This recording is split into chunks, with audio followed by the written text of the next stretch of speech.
Okay, so now we're at learning objective 3, and my granddaughter just walked in and saw, and she goes, "Oh, what are you doing with Shrek?"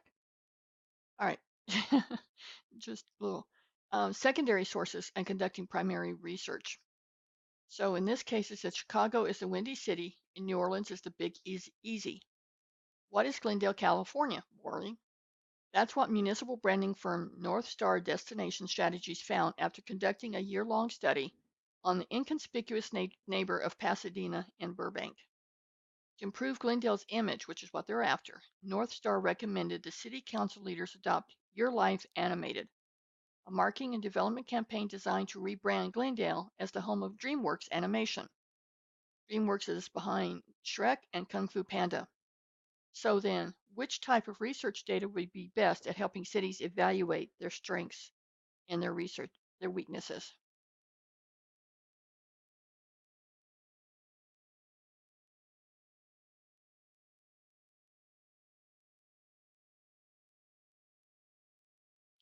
All right, so here's a work plan. Statement of problem, we're right back to that, okay? Many women between 18 and 34 have trouble finding jeans that fit. Lee Jeans hopes to remedy that situation. Here's the statement of purpose, the scope, the limits, and why it's important. Their research strategy, what are they going to use for primary data, and what are they going to use for secondary? So they're going to get information about Lee Jeans and the product line by examining published marketing data and conducting focus group surveys of employees. In addition, then they're going to gather data about the added value of word of mouth advertising by examining published accounts and interpreting data from previous marketing campaigns. Then they're going to do a pilot study of 100 biz agents in the target demographic, which means in the target age group. And okay, the target age group is between 18 and 34. So here's our outline. How effectively has Lee Jeans been marketed to the 18 to 34 age? What's been done historically? How effective is the current strategies? Is this product a good fit for our marketing strategy in our company? Why should Lee Jeans engage biz agent advertise its one true fit line? So the work schedule here is investigate Lee Jeans and the current marketing strategy. And then also at the same time, they're going to test market focus groups. Then towards the end of that, they're going to create campaign materials. They're going to run a pilot test, evaluate and interpret the findings, compose the draft, revise the draft, and be done with all this by September 1st, which is about 6 weeks. Okay, so here's just hints and tips.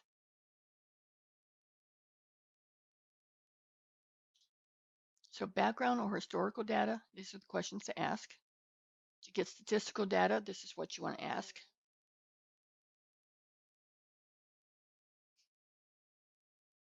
Come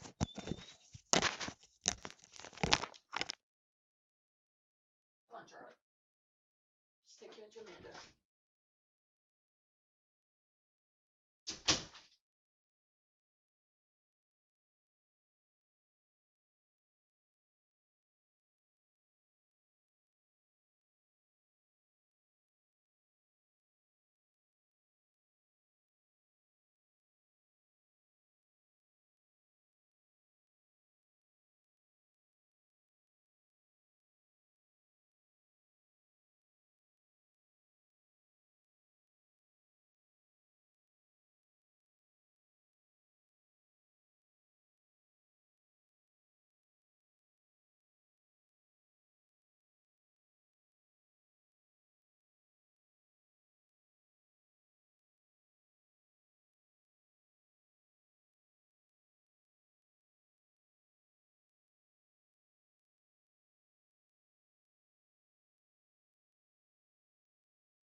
Okay, so gathering and selecting the report data. The form of data is on the left, and the questions to ask if you choose that form is on the right. And so just as information, background, historical, how much do readers know? Has this been done before? Are they current? Are they relevant? Are they credible? Biggie. Statistical, who, what, or who's the source? How recent is the information? And how did the figures develop, be derived? I can't talk. Organizational, if you get it from the organization, what is the proper channels for obtaining in-house data? Are permissions required? Do you have to get permission to release information? How can I learn about public and private companies? So as you analyze the report's purpose and audience, prepare your research strategy, you're going to identify and assess the data you need to support your argument or explain your topic. And then here is some questions that you're going to ask. And the next figure will list 5 forms of data. 17, no, that's that one. Locating secondary sources. Data fall into 2 broad categories, primary, secondary.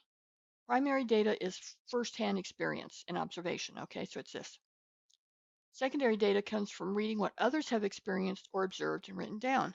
Red Bull, Monster Energy, Rockstar, and other top energy drink brands may be forced by the government to produce primary data on their ingredients in their marketing claims.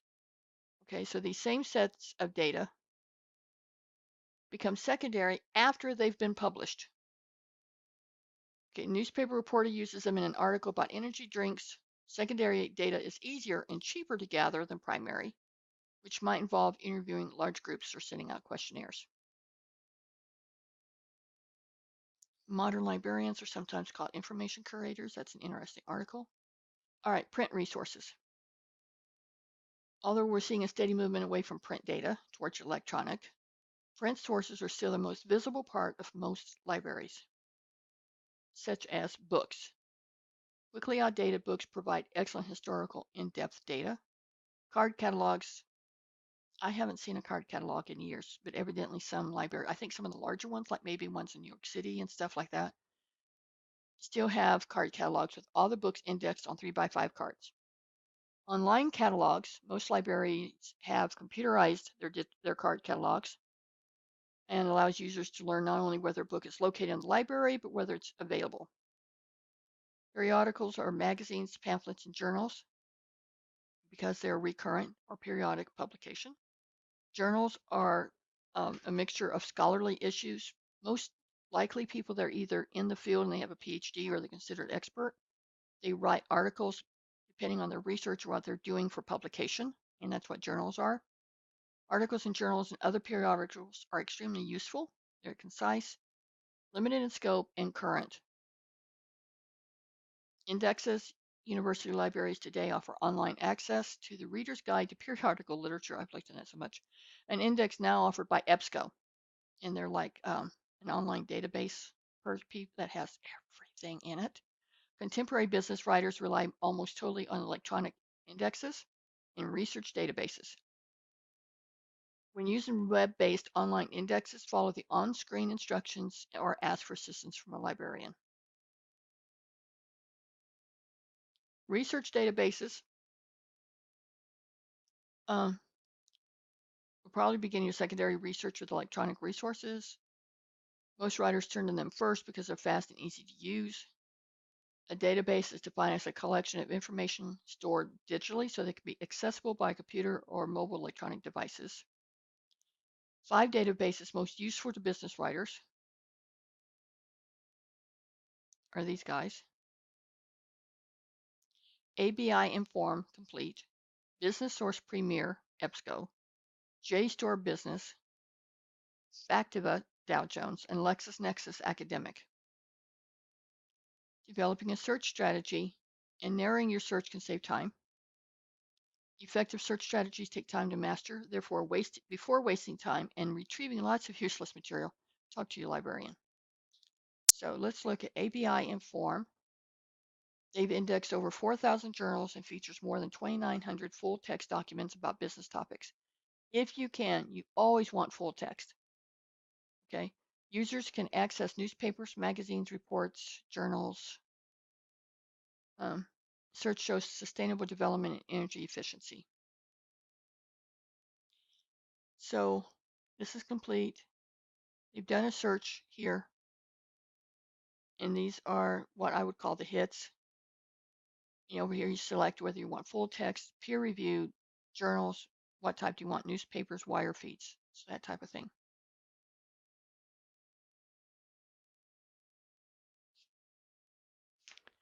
The web, if you're like most adults today, you use the web for entertainment and work every day. So there's web search tools, most of these guys. Google, Bing, Yahoo Search, and Ask.com. These search tools can be divided in two types: subject or web directories and search engines. Some search engines specialize in meta searching, and this is important to understand.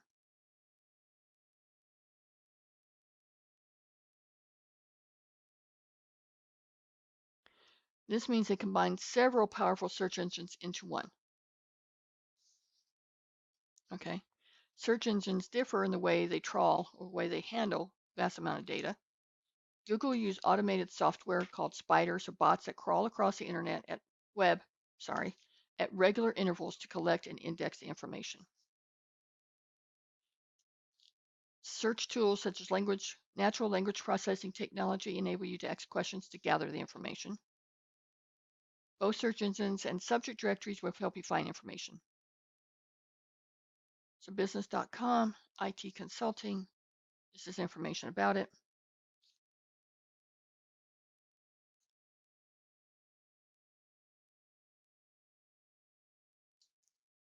Applying internet search strategies and techniques.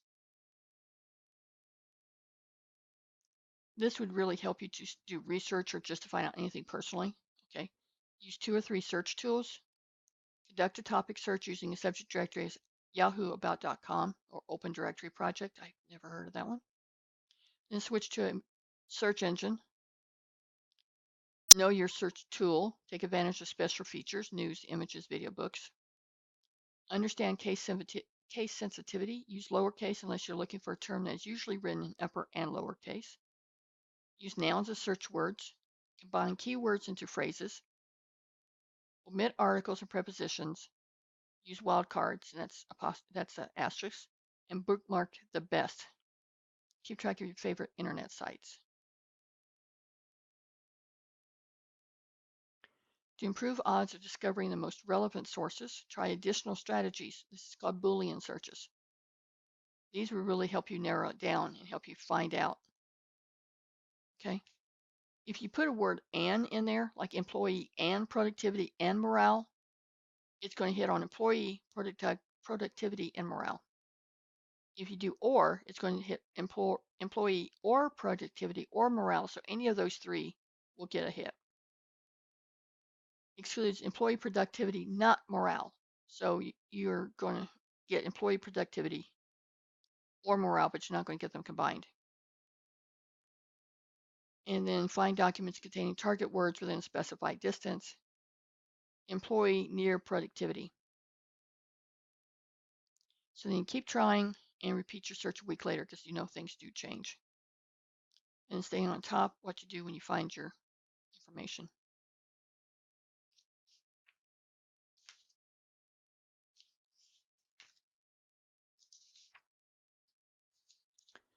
Credibility. Make sure the website's credible. Okay, there's just no way about saying it. Has somehow been most people think a search engine has somehow been evaluated as part of a valid selection process.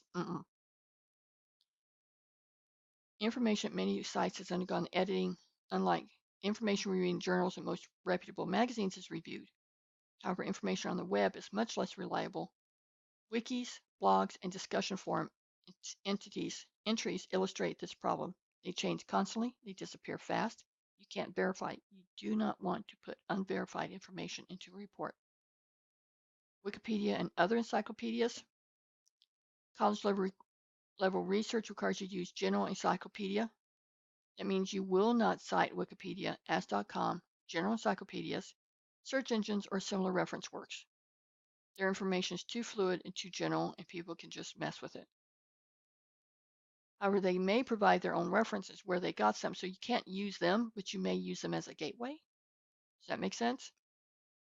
So both the APA and Modern Language Association favor the use of original source material. So here's a specific criteria to consider when you examine a site. Currency. It's not money. It's like, what is the date of the web page? You have to kind of look. Typically it's at the very, very, very, very bottom, like some of the last 4 words. Okay, if it's 2 years old, well, it's too old. Authority, who publishes or sponsors this page? What makes that presenter, correct? Be a little mistrusting. Content, is the purpose of the page to entertain, inform, convince, or sell? And who's the intended audience?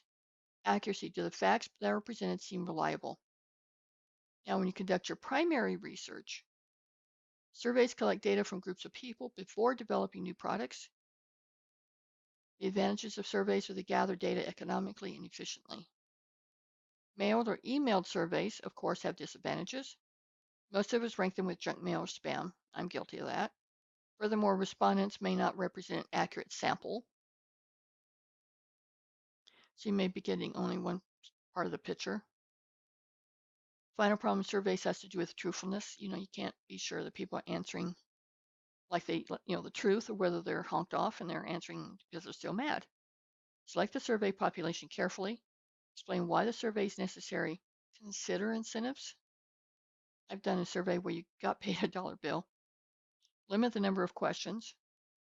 Use questions that produce quantifiable answers. Quantifiable means stuff that you can measure. All right. Avoid leading or ambiguous questions. In other words, people read your question and go, what? Are we spending too much, too little, or about the right amount on assistance to the poor? 13% responded too much. When the same respondents were asked, are we spending too much, too little, on the right amount on welfare? 44% responded too much. So it was the words.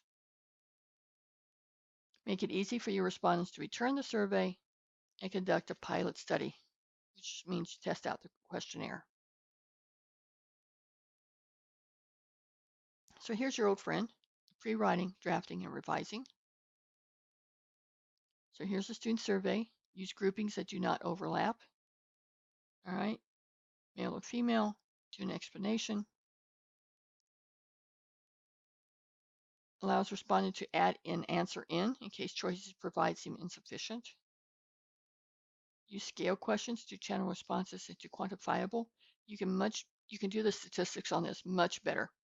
Like if you have 4 disagrees, 1 undecided, and no agrees. That's just mathematically, when you try and figure this out, it's just so much easier.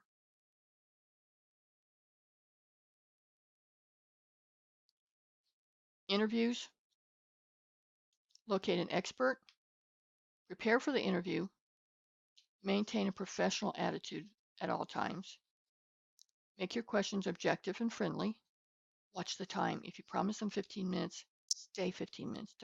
Don't go longer. End graciously. Tell them thank you.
Observation and experimentation. Some kinds of primary data can only be obtained through first-hand observation and investigation. For example, if you want to learn more about organization's telephone customer service, you probably need to conduct an observation, which is where you go and watch. You'll want to ask questions such as how long does a typical caller wait before customer service rep answers? Is the service consistent? And record 60-minute periods various times through the week. To observe, just arrive early enough to introduce yourself and set up any equipment. If you're recording, secure permissions beforehand. All right. Experimentation produces data suggesting cause and effects. Informal experimentation might be as simple as a pre-test and post-test. All right. So we're going to stop there, and objective 4 and 5 will be on the same video. Okay. Take care.